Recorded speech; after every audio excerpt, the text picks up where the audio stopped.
Did you know that you are the perfect expression of God? Did you know that you are absolutely perfect just as you are?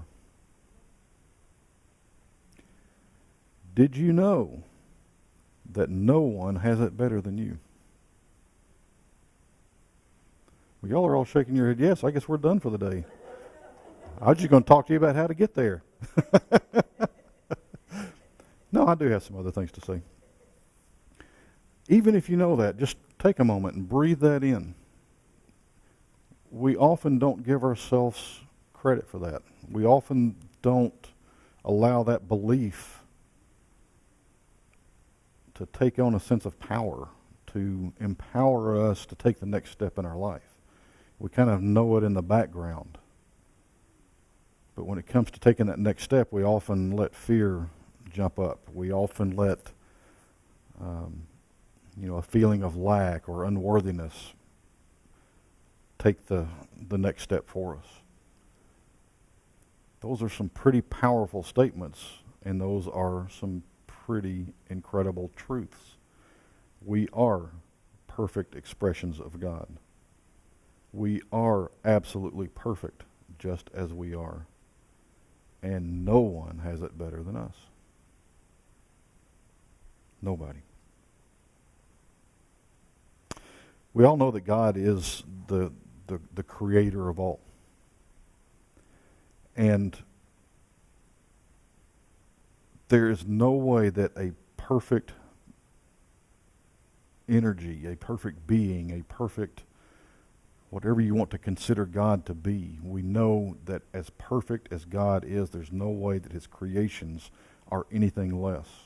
We put a sense of ourselves in all of our creations. Zelma, even though the beautiful drapes and tapestries that you create and make and eventually sell, even though they're in somebody else's home and they're claiming them as their own, you have put a part of you in it. So they are your creation. They are your perfection. Gloria, the newsletters that you put out for this community, they are an expression of you. They are a creation of yours.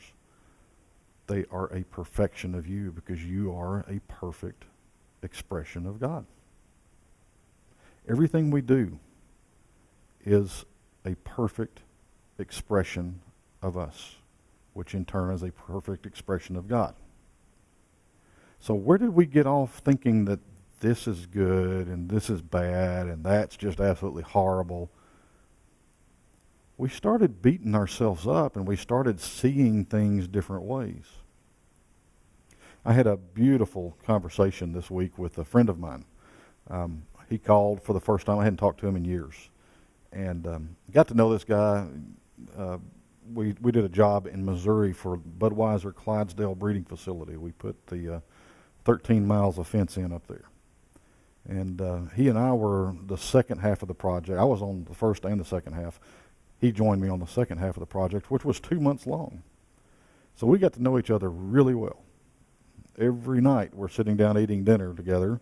Every night or every morning we're going off to work. So we got to know each other pretty well. And somehow we slipped away. Well, he called, and of course, after at least 4 years, maybe 5 years of seeing him, we had a lot of catching up to do. And what happens when you call me to catch up is I usually end up asking a lot of questions and listening a whole lot because I'd rather hear your story than tell mine. And he filled me in. He'd been through a divorce. He'd been through near bankruptcy. In this divorce thing, somehow he had lost property, money. And, it's just, it sounded like a really horrific ordeal according to the way he was saying it. And it got me to thinking, how do we get there? If we're perfect expressions of God, how do we get there? Because as he was talking and I was listening to it, at each moment of his journey, he was actually perfectly fine. He was close to bankruptcy, but he wasn't bankrupt. he was having a very difficult time with his marriage breaking up. He was still loved. The way we get to seeing things other than our perfect expression of God that we are is we start comparing what's going on to what we think should be going on. We have expectations of what we should be doing at this moment. And if those expectations are anything other than what we're doing at this moment, we're either going to see something bad or something great. Now, in the course of love that we read this week, the part that we read this week, we talked a little bit about this. You know, the course of love tells you to live with passion. Whether the passion is something great or something horrible, feel the passion. Live it. It's when you live the straight and narrow, the part that doesn't have the rises and falls, that life is not worth living, according to the book. Well, this backs up the studies, and we talked about this as well. There's 2 different studies that I have read that prove this up, and one of them is with 3 mason jars of rice. They cook one big batch of rice, and they divide it equally in these 3 mason jars, and they have them all sitting in a very similar place. You know, they get the same amount of light, the same temperature, same humidity, everything. One jar is labeled the positive jar, and they speak or think, they direct positive energy to that one jar. You know, you're worthy, you're loved, you are incredible, you're beautiful, you know, all that. The next jar, they direct negative thoughts to it. You're horrible, you're unworthy, you're weak, you're ugly, you know, they go on. And then the third jar, they do nothing with. It gets no energy whatsoever.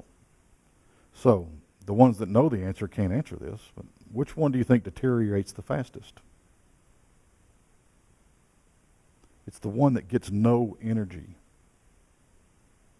Now, when I was first asked that question before I'd read the entire report, I picked the one that got the negative energy. But what they have proved up, and we see this in kids that are being, you know, as they're being raised, even if they're getting negative energy, they are getting energy and attention. They are doing better than the one that is totally ignored. In this study, the jar that received the positive energy after 30 days was nearly the same as it was when they first put it in there. It was almost perfect. The negative jar was showing very slight signs of deterioration. The jar that got no energy was black. It had fallen. So that's what living a passionate life is about. Is even if it's negative energy, it's not to stay in the negativity, but it's to live your life passionately.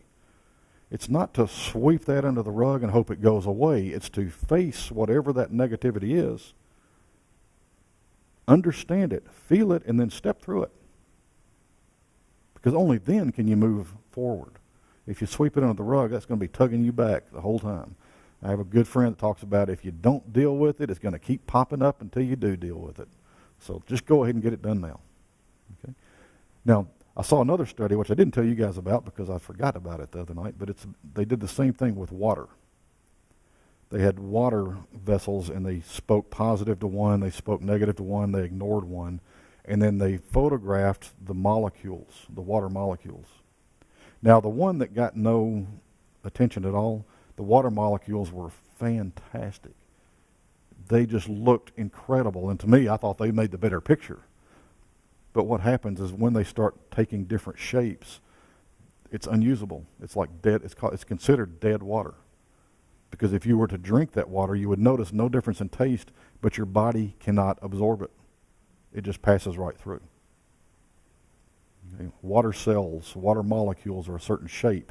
Our body and plants are made up to accept that shape. So in the negativity, it misshapes. It cannot be used. It's dead. So what happens when we ignore what's going on in our life? Something dies. pretty powerful stuff. So live passionately. Now, how do we live passionately without it tearing up our life? Without it becoming something that we want to be away from? Well, this is where comparison and judgment comes in. It's like this friend of mine was talking about. He was talking about how horrible that breakup was with his wife. Sure, it's going to have some negative feelings. You're going to have some sadness. You're going to have there's probably be some anger in there. There's probably going to be some sense of failure in there. That's to be expected. What happens is he experiences those, and then he starts comparing it to what other people have been through.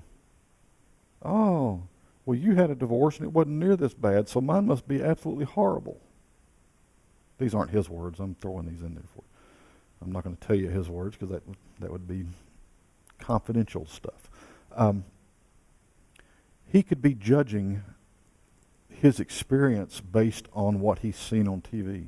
He can be judging his experience based on what he thinks it should be like. This is how comparison derails our life. We get away from our truth every time we start comparing. It's not the negativity. When we leave here today, and I'm not going to say that. I'm going to change topics here. Tomorrow morning, we know that there's going to be an accident somewhere in Dallas. My belief system is not strong enough yet to overcome that. I know for a fact if I turn on the radio, I'm going to hear about an accident tomorrow morning. Those people have a choice. They can live with that and live passionately, allow those feelings to happen so they can work through them, or they can try to sweep them under the rug and pretend like everything's okay and just go on about their business.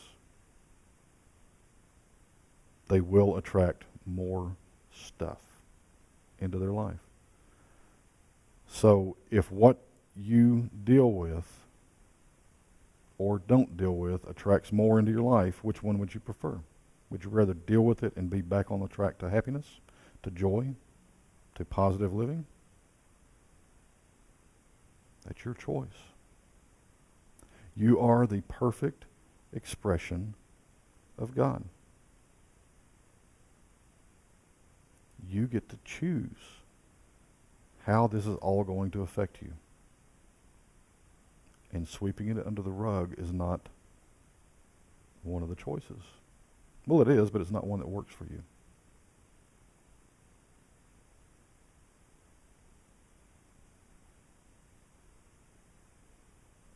So how can you live as a beautiful expression of God? How do you take that into life every single day?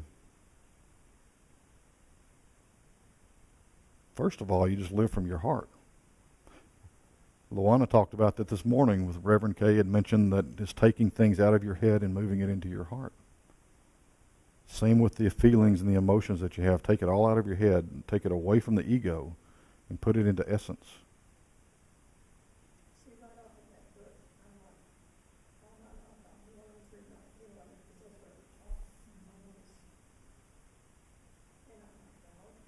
Mm-hmm.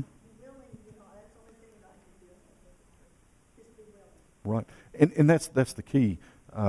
We do learn in our head. We were taught to learn in our head. That's the way the entire school system is set up, especially here. I have read about one, I think it's Finland, that has a total, they basically said they have this incredible success rate in their education system, and they were asked, one of the teachers or administrators, somebody, they were asked, how are you getting such great results? And their answer, he had several different things that they were saying, but the final answer was basically, we took everything that America is doing in their education center and we did just the opposite. And they have these great results because they are teaching these kids how to learn from their heart as well as their head. It's not that they separated but they are including the heart. They're including emotional intelligence and emotional learning. And it's fantastic the results they're getting. Their scores are so much higher, and their continuing education is so much greater than any other. And it's not just America; it's any other country in the world. They are including the heart, is what it came down to for me.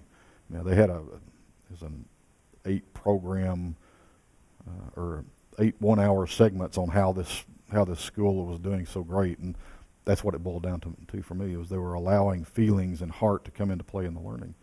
So in your living, do the same. You know, we get so caught up in this is the way it's supposed to be because that's what our head taught us. That's what we learned in our head. We've got an emotion that goes with it. We've got a heart that goes with it. We've got a whole nother world that can go with this. So to live passionately, to live as a perfect expression of God, live from your heart. And it's just following feelings.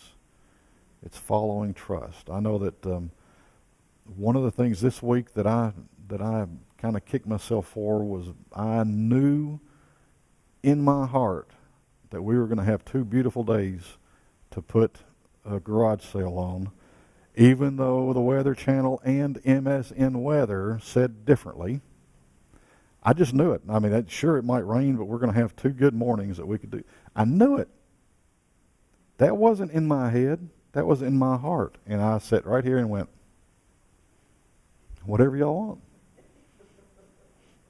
Y'all do whatever you want to do because here's what the weather says, so I guess y'all must be right. You know, mostly you say, I just got this gut feeling. Exactly. Well, that's, yeah. Yeah, a gut feeling. Yeah. My favorite show on TV, a gut feeling, is what they always say, I just got to follow my gut. Well, my gut's, I'm going to follow my heart. It's the same thing, but I think I'm going to choose heart over my gut. Anyway, so you are perfect expressions of God. You are perfect just as you are. And when you pay attention to how you are right this moment, there is nobody better off than you are. Breathe that in. Nobody is better off than you are. And it is only when we compare ourselves to what we think it should be or to what somebody else is experiencing. Let me rephrase that. What we see or perceive somebody else experiencing. Oftentimes that's a mask. You know, we might be comparing ourselves to somebody else's mask. Somebody else's illusion. Just tune into the way you are right now. Believe that you are a perfect expression of God. Believe that you are a perfect expression of you. And nobody's better off than you. And your life's going to take a turn for the better. No matter how good it is now. I'm all about that. No matter how good it is now, I always want to elevate and expand my experience. That's the way to do it.